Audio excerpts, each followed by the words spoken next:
Student, स्वागत है आपका मेरे यूट्यूब चैनल क्वांटम क्विस्ट में। तो दोस्तों, हमने प्रीवियस लेक्चर में जो इफ़ेक्ट ऑफ डाइलेक्ट्रिक किया था उसी को हम लोग आगे कंटिन्यू कर रहे हैं। आई होप कि आप उस लेक्चर को देख के आए होंगे। अगर आपने उस लेक्चर को नहीं देखा है तो आप अगर इस लेक्चर को डायरेक्ट देख रहे हैं तो आप अपने सिर्फ टाइम की बर्बादी कर रहे हैं। तो आप क्या कीजिए कि अगर आपको ठीक से अगर सीरियस होकर पढ़ना है तो पहले आप प्रीवियस लेक्चर देख के आइए, फिर इस लेक्चर को कंटिन्यू कीजिए, आपको समझ में आएगा। ठीक है ना? तो हम शुरू करते हैं इस लेक्चर को। तो मैंने क्या बताया था कल, मैंने आपको ये बता दिया था कि कैपेसिटर क्या होता है।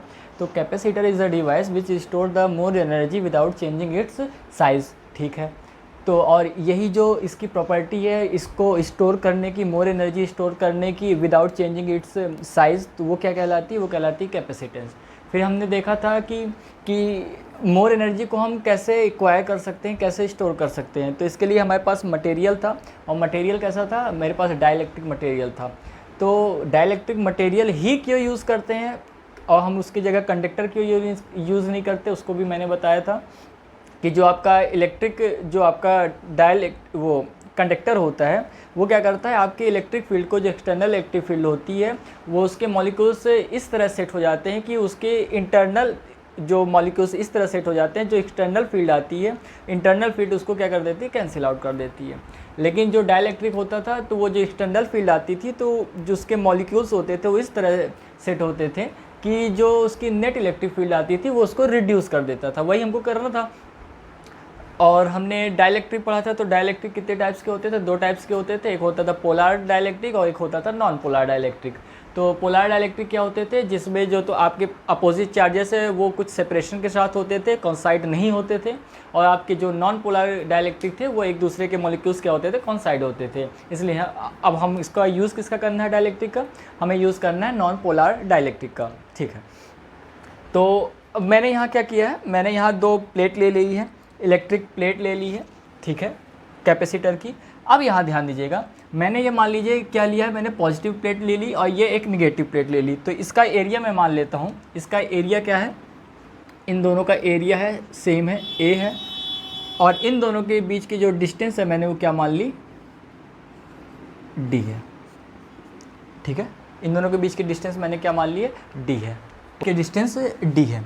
ठीक है, अब यहाँ पास आप ध्यान दीजिएगा कि अगर मैं यहाँ लिख दूँ कि इसकी इलेक्ट्रिक फील्ड कितनी थी। अब देखिए यहाँ पास मैंने अभी कोई मीडियम नहीं लिया है, ये क्या है? आपका बीच में एयर है। ठीक है ना, एयर है। अब अगर मैं इसकी बात करूँ, अगर आप इफेक्ट ऑफ डाइलेक्ट्रिक पढ़ने जा रहे हैं तो आई होप कि आपने सिर्फ पैरेलल प्लेट कैपेसिटर के बारे में आपको कुछ नॉलेज होगी। तो अगर मैं यहाँ बात करूँ इलेक्ट्रिक फील्ड की, तो इलेक्ट्रिक फील्ड क्या आएगी? इलेक्ट्रिक फील्ड आपकी आ जाएगी, इनिशियल इलेक्ट्रिक फील्ड अगर मैं बात करूँ तो आ जाएगी सिग्मा अपॉन एप्सिलॉन नॉट। ठीक है ना, आप ये पढ़ के आए होंगे। चलिए यहीं अगर मैं वोल्टेज की बात भी कर लूँ, पोटेंशियल डिफरेंस की बात कर लूँ, तो वो क्या आएगा? इनिशियल पोटेंशियल डिफरेंस आपका क्या आ जाएगा? ई नॉट इंटू डी आ जाएगा। ठीक है ना, आपको ये पता होना चाहिए। और अगर यहाँ मैं कैपेसिटेंस की बात करता हूँ तो कैपेसिटेंस क्या आ जाता है? कैपेसिटेंस आ जाता है जो पैरेलल प्लेट के लिए होता है वो आता है epsilon not a upon D आता है। ठीक है ना, आई होप कि आपको इतनी बातें क्लियर होंगी। अब क्या करते हैं, आप सुनिएगा। अब यहाँ मैं क्या करता हूँ, इंसर्ट कराने जा रहा हूँ, इंट्रोड्यूस कराने जा रहा हूँ डाइलेक्ट्रिक मीडियम। तो जैसे ही मैं यहाँ डाइलेक्ट्रिक मीडियम, इसके पहले मैं ये बता देता हूँ कि जो आपकी इलेक्ट्रिक फील्ड की जो डायरेक्शन होती है वो क्या होती है? Positive to negative. ये आपकी इलेक्ट्रिक फील्ड है, ये आपकी इलेक्ट्रिक फील्ड किधर जाएगी? पॉजिटिव डायरेक्शन से निगेटिव डायरेक्शन में जाएगी। ठीक है ना। अच्छा, यहाँ कुछ डाउट होता है कि सर आप हिंदी में नहीं पढ़ा रहे हैं या इंग्लिश में पढ़ा रहे हैं या, तो ये आप ये समझिएगा कि आप जैसे ही साइंस वाले सब्जेक्ट में जाएंगे, साइंटिफिक जो आपके सब्जेक्ट होते हैं, जैसे फिजिक्स हो गया, केमिस्ट्री हो गया, मैथ हो गया, ये सब जो सब्जेक्ट हो जाते हैं आपके स्कूल लेवल पे, तो वहाँ पास हिंदी इंग्लिश कुछ नहीं होती है। वहाँ आपको कॉन्सेप्ट जानना होता है। और छोटे छोटे जो टर्म होते हैं, जैसे मैंने कैपेसिटर कह दिया तो ये क्या होता है? संधारित्र हो गया। तो ये थोड़ा आपको अंडरस्टैंडिंग बनानी पड़ेगी। ठीक है ना, मैं यहाँ समझाने के लिए तो हिंदी ही यूज़ कर रहा हूँ, और आपको जो वर्डिंग लिख रहा हूँ ये तो आपको हिंदी में भी इसी तरह मिलेंगे। जो आप डेरिवेशन करोगे तो आपको यही मिलेंगे। तो आप थोड़ा अंडरस्टैंडिंग बना के रखो। अगर आपको और लगता है कि सर बिल्कुल मुझे हिंदी में ही चाहिए तो आप कमेंट करके बता सकते हो, तो मैं हिंदी पे भी प्रोवाइड करवा दूँगा। तो यहाँ ध्यान दीजिएगा, जो आपके जो इलेक्ट्रिक फील्ड की डायरेक्शन होगी वो क्या होगी? पॉजिटिव टू निगेटिव होगी। ठीक है, अब क्या करते हैं, अब मैं यहाँ इंट्रोड्यूस कराने जा रहा हूँ डाइलेक्ट्रिक। अगर मैं यहाँ डाइलेक्ट्रिक का यूज़ करूँगा, लेट मी ड्रॉ, अगर यहाँ मैं अब डाइलेक्ट्रिक को, कौन सा डाइलेक्ट्रिक यूज़ करना है हमें, नॉन पोलर। तो जो नॉन पोलर डाइलेक्ट्रिक होता है, पहले मैं इसको थोड़ा किनारे बना के बता देता हूँ। जैसे मान लीजिए मेरे ये एक स्लैब है डाइलेक्ट्रिक की, यहाँ पास जो आपके positive negative positive negative positive negative ये क्या होंगे, नॉन पोलर में कॉन्साइड होंगे। यानी ये इसके जो आपके न्यूक्लियस होंगे पॉजिटिव और नेगेटिव चार्जेस के, वो एक दूसरे के अंदर कॉन्साइड होंगे, ओवरलैपिंग करते हैं जिसे। तो जैसे ही मैं इनको किसी इलेक्ट्रिक फील्ड के अंदर रखूँगा तो क्या होगा, जैसे ही मान लीजिए मैंने ये क्या किया, यहाँ से इलेक्ट्रिक फील्ड प्रोवाइड की, ठीक है ना, यहाँ से मैंने इलेक्ट्रिक फील्ड प्रोवाइड की पॉजिटिव और इधर आ गई नेगेटिव। तो ये क्या होगा, जैसे ही मैं इसके बीच में क्या रखूँगा डाइलेक्ट्रिक को, तो ये जो इसके चार्जेस हैं ये क्या होंगे, ये सेपरेट आउट होना चालू हो जाएंगे, ठीक है ना। फिर सुनिएगा, जो आपके नॉन पोलर डाइलेक्ट्रिक होते हैं उनमें जो आपके जो चार्जेस होते हैं वो क्या होते हैं, एक दूसरे से कॉन्साइड होते हैं। लेकिन जैसे ही मैं इलेक्ट्रिक फील्ड प्रोड्यूस करूँगा, इलेक्ट्रिक फील्ड के अंदर इनको रखूँगा, तो इसके जो चार्जेस होते हैं वो सेपरेट आउट होना चालू हो जाएंगे। जब ये सेपरेट आउट होना चालू हो जाएंगे तो ये इस तरह नहीं दिखेंगे, ये आपको कैसे दिखेंगे, ये एक आपको डाइपोल के जैसे दिखेंगे, ये आपको ऐसा दिखेंगे। ये अगर पॉजिटिव टर्मिनल है तो यहाँ नेगेटिव, यहाँ पॉजिटिव, यहाँ नेगेटिव, यहाँ पॉजिटिव, ये आपको सेपरेट आउट एक पर्टिकुलर कुछ डिस्टेंस के साथ दिखेंगे। समझ गए मैं क्या कहना चाह रहा हूँ, यही यूज़ करूँगा मैं यहाँ डायरेक्ट, ठीक है ना। तो आपको जो आप समझ सके इसलिए मैंने पहले बता दिया। तो यहाँ पास क्या होगा, जैसे ही आपने इलेक्ट्रिक फील्ड बनाई तो आपकी, मैं बता देता हूँ यहाँ इलेक्ट्रिक फील्ड की डायरेक्शन क्या है, ये आपकी इलेक्ट्रिक फील्ड की डायरेक्शन है, E0 की डायरेक्शन है, ठीक है ना। तो जैसे ही आप इलेक्ट्रिक फील्ड अप्लाई करेंगे तो आपके जो नॉन पोलर डाइलेक्ट्रिक होगा, इसे मैं भर देता हूँ, ये आपका नॉन पोलर डाइलेक्ट्रिक है, ठीक है, नॉन पोलर डाइलेक्ट्रिक है। अब इसमें जो आपके चार्जेस आएंगे वो पहले से ही पोलराइज हो जाएंगे, क्योंकि हमने इलेक्ट्रिक फील्ड के अंदर रखा है। तो ये जो इनकी डायरेक्शन होगी ये ऐसी होगी, ये पॉजिटिव प्लेट के पास क्या हो जाएगा, नेगेटिव, और जो नेगेटिव प्लेट है उसके पास क्या हो जाएंगे, पॉजिटिव।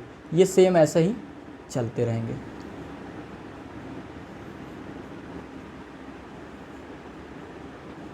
ये आपके, और यही क्या कहलाता है, यही अगर आप पढ़े होंगे तो आपको ये पता होगा, ये वाली प्रोसेस क्या कहलाती है, पोलराइजेशन कहलाती है, ठीक है ना। ये क्या हो गया, पोलराइज हो गए।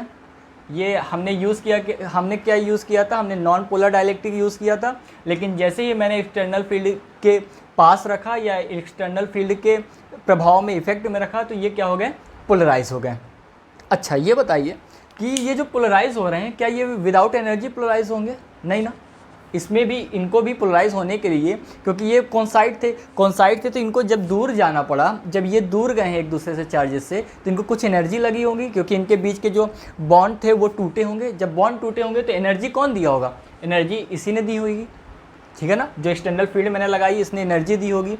तो अब ये बताइए, कुछ एनर्जी इसने क्या किया, कुछ एनर्जी इसने एक्सटर्नल फील्ड से ली अपने जो बॉन्ड थे उनको तोड़ने के लिए। तो जाहिर सी बात है, अगर ये कुछ एनर्जी को कंज्यूम कर रहे हैं तो जो आपकी नेट इलेक्ट्रिक फील्ड आएगी वो आपकी कुछ कम ही आएगी, है ना। यही एक कारण होता है कि डाइलेक्ट्रिक क्या होते हैं, जो आपका नेट इलेक्ट्रिक फील्ड होता है उसको रिड्यूस कर देते हैं, ठीक है। अब क्या होगा, अब ध्यान से सुनिएगा।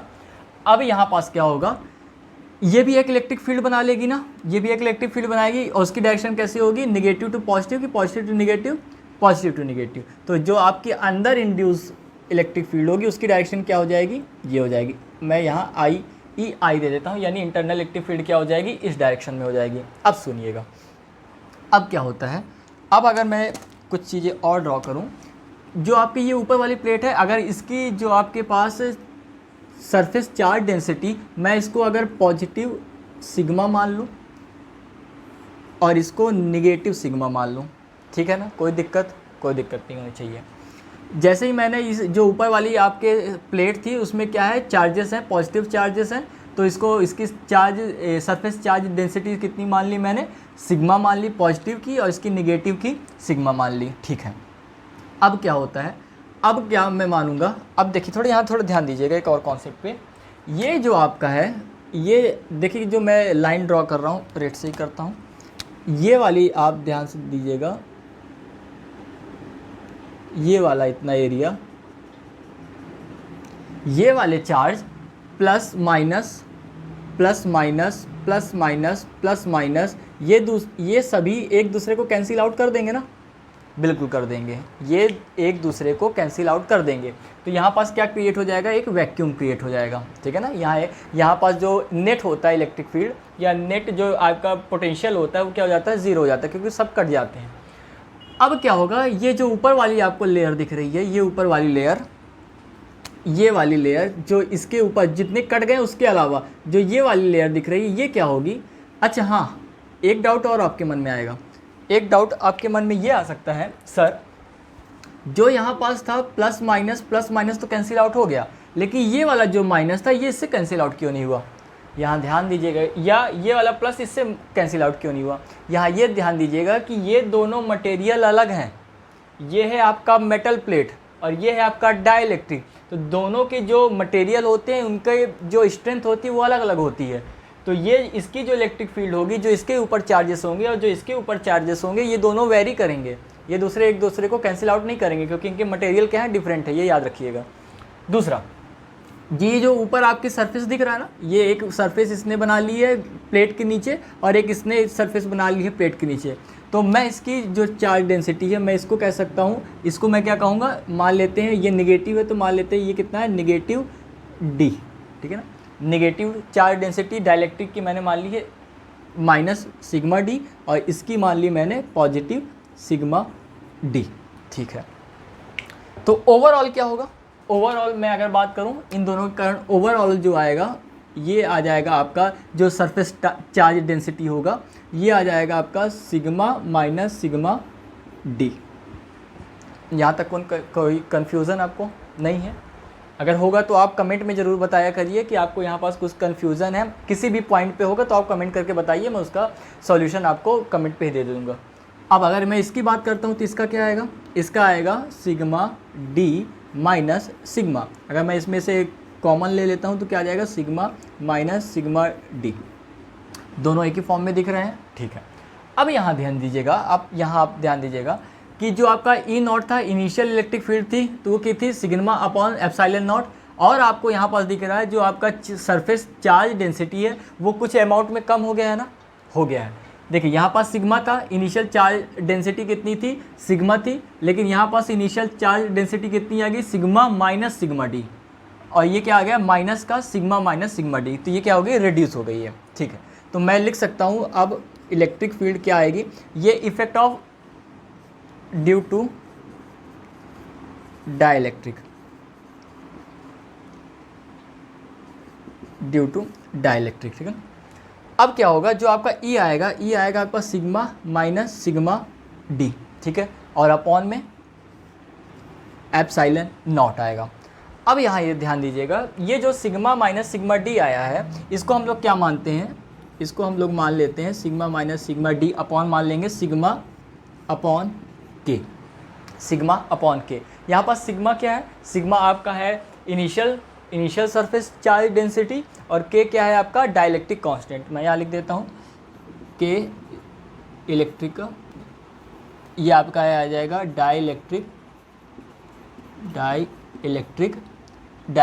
कांस्टेंट, ठीक है, कांस्टेंट। यहाँ ये बात याद रखिएगा कि जो आपका डाइलेक्ट्रिक कांस्टेंट होता है वो किसके बराबर होता है, वो आपका होता है permittivity, electric permittivity in a medium upon electric permittivity in free space. और जो हमेशा क्या होगा, के आपका हमेशा ग्रेटर देन 1 होगा। यहाँ मैं ये क्यों बता रहा हूँ, ये आगे चल के बताऊँगा। तो क्या आ जाएगा आपका, अब अगर मैं यहाँ लिखना चाहूँ तो यहाँ आपका आ जाएगा ई इक्वल टू ये क्या हो जाएगा, इसके बराबर हो जाएगा। तो यहाँ ये आ जाएगा सिग्मा अपॉन के इंटू एप्सिलॉन नॉट, ठीक है।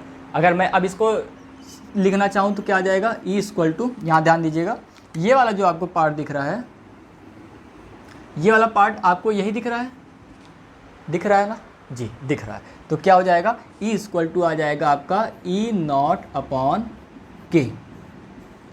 हमारा गोल क्या था, हमारा एम क्या था, हमारा एम था कि किसी भी तरह एनी हाउ हमको इलेक्ट्रिक फील्ड को रिड्यूस करना था। ये देखिए आपकी इनिशियल वेलोसिटी, आपकी इनिशियल जो इलेक्ट्रिक फील्ड थी वो क्या थी, ई नॉट थी इनिशियल इलेक्ट्रिक फील्ड। अब मैंने क्या किया है, उसको के टाइम से रिड्यूस कर दिया है।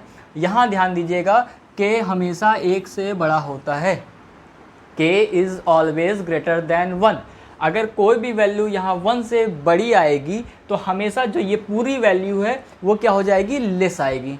समझ गए ना। यहाँ मैंने क्यों बताया कि 1 से बड़ा क्यों होता है, क्योंकि आपको कन्फ्यूज़न हो सकता है सर यहाँ अगर मैं हाफ रख दूँ तो ये क्या हो जाएगा, 2 टाइम्स हो जाएगा। ऐसा नहीं है, जो आपका के आता है वो ऑलवेज ग्रेटर देन 1 आता है। तो आपका जो नेट इलेक्ट्रिक फील्ड आ जाएगी वो क्या आ जाएगी, के टाइम्स लोअर आ जाएगी। बहुत बढ़िया, बस यहाँ से आपका डेरिवेशन ख़त्म ही है। आई होप कि आपने इतना नोट कर लिया होगा। आप इसको नोट कर लीजिए, मैं हट जाता हूँ। ठीक है कि आपने नोट कर लिया होगा। अब आगे हम किसकी बात करते हैं, आगे हम बात करते हैं इसके साथ वोल्टेज की। वोल्टेज पे क्या इफेक्ट पड़ता है, यानी पोटेंशियल पे क्या इफेक्ट पड़ता है। तो पोटेंशियल क्या होता है आपका, पोटेंशियल आपका होता है V = E × D, E × D। तो V क्या आ गया, E क्या आ गया, E आ गया E0/K × D। तो ये वाला क्या आ जाएगा आपका, ये वाला जो पार्ट था E0 और D, ये E0 और D, ये वाला इतना भाग क्या आ जाएगा आपका, ये आ जाएगा आपका V0। तो आपका V कितना आ गया, V0/K। दूसरा, यानी डाइलेक्ट्रिक क्या करता है, आपकी इलेक्ट्रिक फील्ड को भी के टाइम से रिड्यूस कर देता है, वेयर के इज़ द डाइलेक्ट्रिक कांस्टेंट। वो मटेरियल पे डिपेंड करेगा, अलग अलग मटेरियल के लिए अलग अलग होगा। दूसरा, ये पोटेंशियल डिफरेंस को भी क्या करता है, के टाइम रिड्यूस कर देता है। चलिए इसको मैं एक साथ बाद में लिखूंगा, पहले अभी आप देख लीजिए। इसको नोट करने के बाद V आ गया। अब आप जानते हैं कि V = क्या होता है, V = क्या होता है, V = होता है आपका E0/K × D। तो यहाँ पास E0 क्या होता है, E0 होता है सिग्मा ε0 K × D। ठीक है, ε0 K × D। अब यहाँ बताइए आप, सिग्मा = क्या होता है, सिग्मा = होता है Q/A। आपको पता है सरफेस चार्ज डेंसिटी, यानी जो आपका सरफेस एरिया है उस पर कितने चार्जेस हैं उसी का रेशियो क्या कहलाता है, उसी का रेशियो कहलाता है सरफेस चार्ज डेंसिटी। तो यहाँ मैं अगर पुट करता हूँ वैल्यू तो क्या आ जाएगी आपकी Q/A × D/ε0 K। ठीक है, इतनी वैल्यू किसकी आ जाएगी, इसकी ये वैल्यू आ जाएगी V की आ जाएगी। ठीक है, अब हमें निकालना है जो हमारा फाइनल एम था C। तो C क्या होता है, वी नो दैट C = क्या होता है, Q/V। तो आप जैसे ही रखेंगे यहाँ पास तो Q और यहाँ आ जाएगा Q/A, यहाँ आ जाएगा D और यहाँ आ जाएगा ε0 K।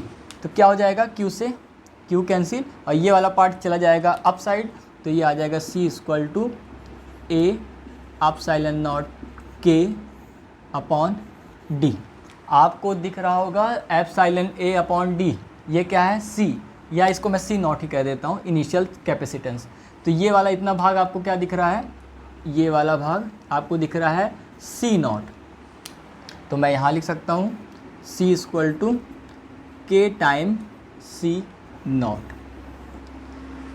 फाइनली हमने अपने गोल को अचीव कर लिया है। अब यहाँ आप ध्यान दीजिएगा, अब मैं इसको आप नोट डाउन कर लीजिए, फिर मैं आपको बताता हूँ पूरा कंक्लूज़न। आई होप कि आपने नोट डाउन कर लिया होगा।